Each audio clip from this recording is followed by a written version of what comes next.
Hello hello साथीहरू। आज हामी यस कर्णाली प्रदेशको जुम्ला स्थित खलङ्गा बजार माथिबाट हेर्न जाँदैछौँ।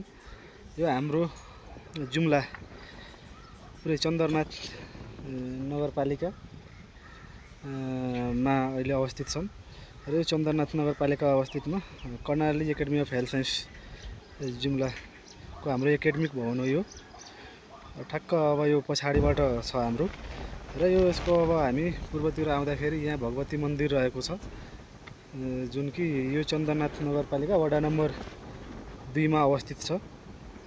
त्यस्तै यो माथिबाट हेर्दाखेरि यो ठक्क खलङ्गा बजारको दृश्य हामी देख्न सक्छौँ र यो 24 नम्बर बाहिनी आर्मी ब्यारेक छ, जुन अहिले यता पहाडले ढाकिएको थियो र यो चाहिँ हाम्रो शहीद पार्क रहेको छ।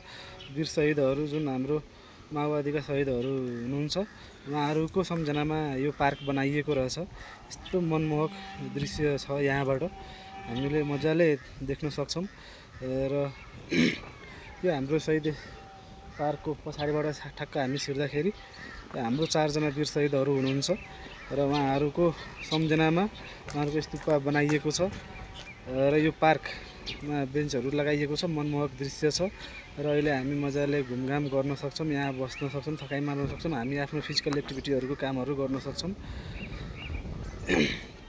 त्यस्तै अब यो हाम्रो 24 नम्बर बाहिनीबाट हामी अब ओर्लिँदै गर्दाखेरि यो हाम्रो बिचको भाग ठक्क पुरै कृषियोग्य जमिनहरू छन्, जुन कि अब गहुँ बाली र जौ लगाएको छ र अहिले पानीले पुरै राखिएको छ।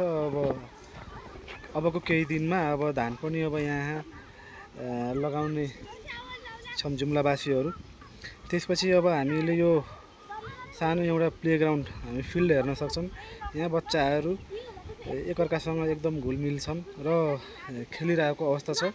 यिनीहरूको खेलकुद हेर्दा हेर्दै आफ्नो पनि बाल्यकालको अवस्था चाहिँ सम्झना झल्झली आएको छ।